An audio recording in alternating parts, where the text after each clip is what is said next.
If the recent Telltale debacle has taught us anything, is that the gaming industry has some serious issues with the way it treats its workers. So this is the top 7 why the games industry needs unions. A show dedicated to highlighting all the advantages that forming a union by game developers for game developers can have on both the industry at large and on the individual people working in the industry themselves. Now I know that for some unions may be a delicate notion, but this isn't the 19th century anymore. That being said, let's get it started with number 7, proper pay. Most industries allow workers to unionize in order to have the ability to negotiate contracts that will specify the wages that they will earn. Because the video games industry does not have such a thing, then you are stuck with dealing individually with your boss and hoping that the giant mega corporation will somehow see it in its heart to give you that pay raise just because you work that bit harder,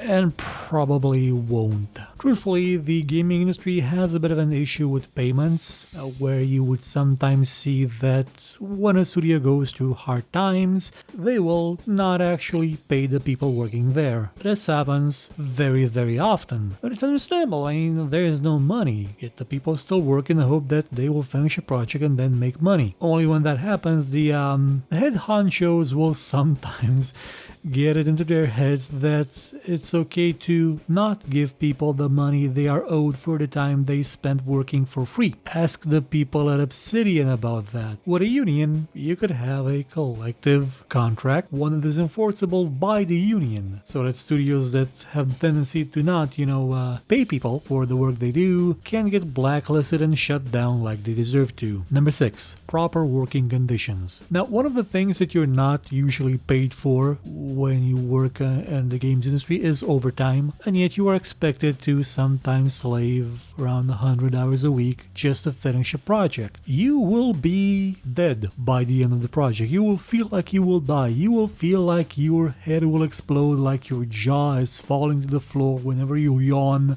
like your eyes are trying to run away from your eye sockets, and like your fingers are going to go to jelly as soon as you type on another keyboard again. These are not conditions in which a human being can function in a healthy state for prolonged periods of time, and yet this crunch mode is something that is quite common. It's the state in which some studios stay for years in order to finish a project. A famous example of this is Diablo 2, a fabulous game. The people that worked on it slaved away until they were ground to bits by it. And there is always the defense of, yeah, but they were doing it out of passion, sure, and the giant company was profiting from that passion. Still is profiting from that passion, so maybe, not encourage that type of behavior when working and give them proper working conditions.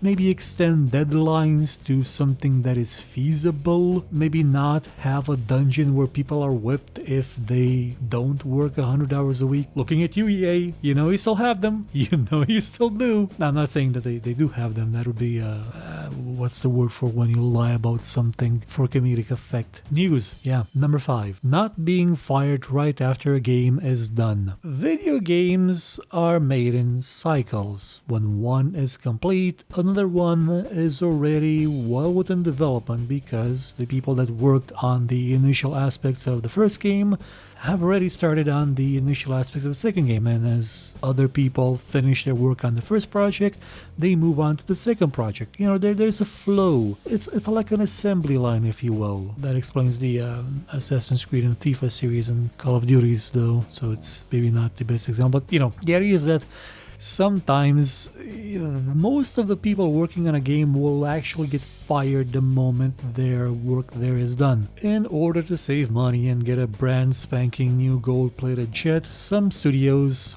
publishers, the big ones, will quite often hire people when a project is ramping up and fire them the instant that they are no longer necessary for that project. Doesn't matter that they left those people without a job, that maybe they moved to a different city, to a different country, to a different time zone for that job. It doesn't matter that they weren't told that, oh yeah, once the project is done, you're done for. It doesn't matter. Heck, they can even tell them once they got the job, once they're settled in, once they're in a new place, in a new life, like 2 months before the game is shipped, they can tell them, oh yeah, you're gonna be fired the moment you hit compile on that thing, so may as well start clearing out your desks now. Just know that no matter how good of a job you've done, you're essentially worthless trash to us. You're interchangeable as pretty much an automaton that we could have probably built in a factory and rolled out and just never hired you in the first place. Honestly, it's your own fault for not being an automaton. There really isn't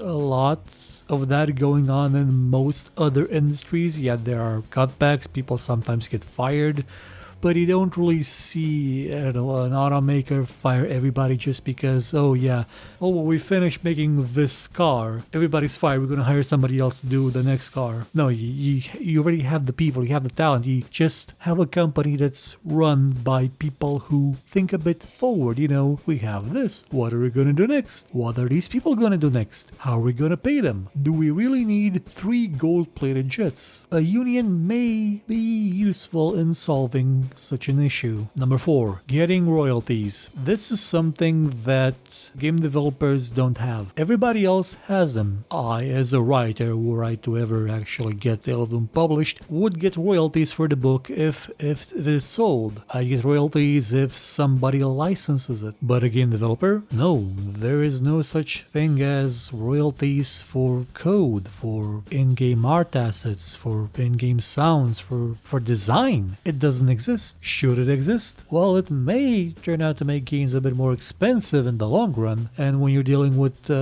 companies that hire 5,000 people to crunch out an Assassin's Creed every week, that royalty may turn out to be a couple of pennies, but you kind of still expect that the people that put in the effort should be rewarded for their work. The voice actors keep asking for royalties. They've been asking it since, I believe, the first big instant was the actor that played Nico Bellic wanting his performance that he sees constantly on TV and commercials to be compensated with royalties like he would have if he had just made the commercial and not the entire game. So negotiating royalties could be a thing if you have a union. Number 3, paying dues. Now, running a union is not what you would call maybe cheap in the long run. For you see, it's an organization that needs its own staff and it needs clout, it needs power, it needs some marketing muscle, some assets, if you will, that it can leverage when it goes into negotiation, when it tries to talk to lawmakers, when it,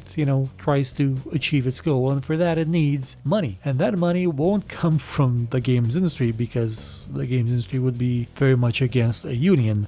So it will have to come from the developers themselves, from the people that are part of the union. That's how unions work. They pay their dues, and that money is collected and used to run the union. Now, exactly how much they have to pay may depend on various amounts of factors. But money is going to be involved there. Hopefully not enough so that any advantage of salary or royalties gotten from a new contract negotiation would be nullified. Number 2, becoming an unwitting pawn in the political ambitions of somebody else. Now, unions sometimes tend to get a bit too much power. It sometimes have, not often, once in a blue moon, you could say, it happens that a union sort of starts getting political ambitions. And instead of doing what they're doing for the betterment of their members, unions may sometimes do what they do for the benefit of somebody in the unions, a specific somebody, usually the leader of the union or a secretary or something in the union, or just to put pressure on lawmakers for a certain advantage that would benefit somebody in the union. What I'm saying is that you may sometimes have to go on strike for reasons that you do not fully support or understand or see how they could be beneficial to you, but you're still going to do it anyway, because if you don't, then you're not going to be part of the union, and if you're not part of the union, then you probably won't be able to actually work in the video games industry anymore. I mean, just look look at that SAG something, whatchamacallit, in Hollywood, where you technically can't be on a movie set as an actor talking unless you're part of the union and have paid your dues. Because if you are and you do that, and well, things get tricky because the film thing union has a lot of power and will do things that ensure that everyone remembers who has the power, that being the union. And number one is forming a mafia. Now, this is sort of an inevitable thing for most unions. They usually tend to kind of evolve into a mafia type of situation where it's run by a family, maybe not like blood related people, but a tight-knit group of people that usually act on the principle of we get our due from everybody. We're gonna protect you. We're gonna look out for your interest if if you do what we say, if you show the proper respect. I'm not sure where this accent is going, so I'm gonna stop. And there's the fact that all that dues tends to pile up after a while, and some unions also handle the pension funds of their members. And that could be, that money could be invested in maybe a casino, maybe some drugs, maybe some horse races, maybe some bada bing bada boom. There was a guy called Jimmy that's buried in a field somewhere now and something. Anyway, I'm not saying that all unions become a mafia at some point, but a lot of them sort of do. I mean, the worst thing that could happen is that you'll be asked to participate in a political rally for somebody you don't agree with and is very, very despicable, and you only have a choice because if you don't go, then, well, let's say maybe you won't be fired, but you're gonna wish you were gonna be fired. Because, that's how unions work in some areas of the world. Now, if this show seems confusing, it's because it's really late at night and I'm recording this while tired. But the basic idea is that unions in the video games industry can have a really positive effect unless they're run by people who currently run stuff in some areas of the video games industry, in which case, oh boy, are people gonna regret them. It's a delicate situation, and I'm glad it's not my problem. Goodbye.